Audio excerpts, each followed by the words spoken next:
بسم اللہ الرحمن الرحیم۔ السلام علیکم دوستو۔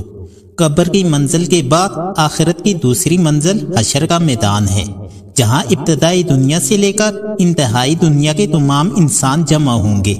نفسا نفسی کا عالم ہوگا، کوئی کسی کا پریشان حال نہ ہوگا، سب کو اپنی اپنی پڑی ہوگی۔ حشر کا میدان اس وقت قائم ہوگا جب قیامت آئے گی، اور قیامت اس وقت آئے گی جب حضرت اسرافیل علیہ السلام سور پھونکیں گے۔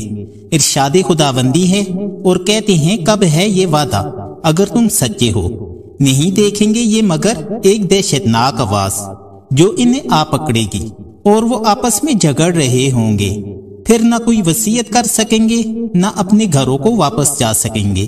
قیامت کا منظر بڑا ہولناک ہوگا، کائنات عالم درم برم ہو جائے گی، پہاڑ روئی کے گالوں کی طرح اڑتے پھریں گے، آسمان و زمین، چاند، سورج، ستارے سب ٹوٹ پھوٹ جائیں گے، ہر شے پر فنا طاری ہو جائے گی، اور ایک ذات واحد زمین و آسمان کے مالک کے سوا کوئی باقی نہ رہے گا۔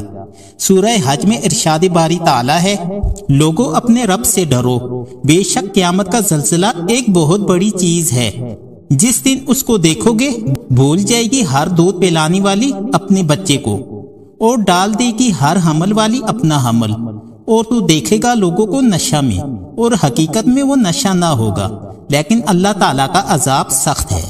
پھر دوبارہ سور پھونکا جائے گا تو سب زندہ ہو کر میدان حشر کی طرف چل پڑیں گے۔ قبروں سے نکل کر میدان حشر میں جمع ہونے والے کس حال میں ہوں گے؟ بالکل ننگے، جسم پر لباس نام کی کوئی چیز نہ ہوگی۔ حضرت عائشہ صدیقہ رضی اللہ عنہا فرماتی ہیں کہ اے اللہ کے رسول صلی اللہ علیہ وآلہ وسلم، اس وقت تو بڑی شرم آئے گی، سب ایک دوسرے کو دیکھیں گے۔ حضور صلی اللہ علیہ وآلہ وسلم نے فرمایا، اے عائشہ، وہاں ایک دوسرے کو دیکھنے کی فرصت کہاں ہوگی؟ معاملہ اس سے کہیں زیادہ سخت ہوگا کہ لوگ ایک دوسرے کو دیکھیں۔ سورج بہت نزدیک آ جائے گا، اس کی گرمی اور تپش سے لوگ بدحواس اور پریشان ہوں گے، پسینے میں شرابور ہوں گے، لوگ اپنے اپنے اعمال کی مقدار پسینے میں غرق ہوں گے، کوئی ٹخنوں تک پسینے میں ہوگا، کوئی گھٹنوں تک، کوئی کمر تک ڈوبا ہوا ہوگا، کوئی منہ تک۔ میدان حشر میں لائے جانے والے تین طرح کے لوگ ہوں گے، کچھ پیدل لائے جائیں گے، کچھ سوار، اور کچھ منہ کے بل۔ صحابہ کرام نے عرض کیا، اے اللہ کے رسول صلی اللہ علیہ وآلہ وسلم، منہ کے بل کیسے چلیں گے؟ حضور صلی اللہ علیہ وآلہ وسلم نے فرمایا، جس ذات نے انہیں قدموں کے بل چلایا وہی ذات منہ کے بل بھی چلانے پر قادر ہے۔ میدان حشر اس لیے قائم ہوگا تاکہ انسانوں کے اعمال کا حساب ہو کہ کس نے دنیا میں کتنے نیک عمل کیے، کتنے برے، کیا نیکی کی کیا برائی۔ نیکی کرنے والوں کو نیکی کا پورا پورا بدلہ دیا جائے گا، اور برائی کرنے والوں کی برائی کا پورا پورا بدلہ ملے گا۔ کسی کے ساتھ نا انصافی نہ ہوگی، کسی پر ظلم و زیادتی نہ ہوگی۔ قرآن مجید میں ارشاد ہے کہ آج کسی پر ظلم نہ ہوگا، اور جو تم لوگ کرتے تھے اسی کا بدلہ دیا جائے گا۔ ہر شخص اپنی فکر میں ہوگا، کوئی کسی کے کام نہیں آئے گا۔ رشتہ دار اور عزیز و اقارب بھی منہ موڑ لیں گے۔ وہ لوگ جو دنیاوی زندگی میں ایک دوسرے کی ہمدردی، خیر خواہی اور غم گساری کرتے تھے، وہ بھی ساتھ چھوڑ دیں گے، اپنے قریب بھی نہ آنے دیں گے۔ ہر شخص ایک دوسرے سے بھاگے گا۔ قرآن مجید میں ارشاد ہے، جس دن آدمی اپنے بھائی سے، اپنے ماں باپ سے، اپنی بیوی، اپنی اولاد سے بھاگے گا، ان میں سے ہر ایک کی اس دن ایسی حالت ہوگی جو اس سے دوسروں سے بے نیاز کر دے گی۔ دوست دشمن بن جائیں گے، اپنے پرائے ہو جائیں گے، اور ایک دوسرے سے یوں بھاگیں گے جیسے کوئی جان پہچان نہ ہو۔ سورہ زخرف میں ہے، دوست ایک دوسرے کے دشمن بن جائیں گے سوائے متقیوں کے، یعنی متقی اور پرہیزگار لوگوں کی دوستی اس دن بھی قائم رہے گی، لیکن منمانی کی زندگی گزارنے والے ایک دوسرے کے دشمن بن جائیں گے، ایک دوسرے کی نظروں سے چھپے پھریں گے کہ مابعدہ کوئی نیکی نہ مانگ دے، کوئی مدد کا مطالبہ نہ کرتے۔ وہاں ہر ایک اپنے اعمال کا خود جواب دہ ہوگا۔ دنیاوی خوشامد و سفارش کا وہاں کوئی گزر نہ ہوگا۔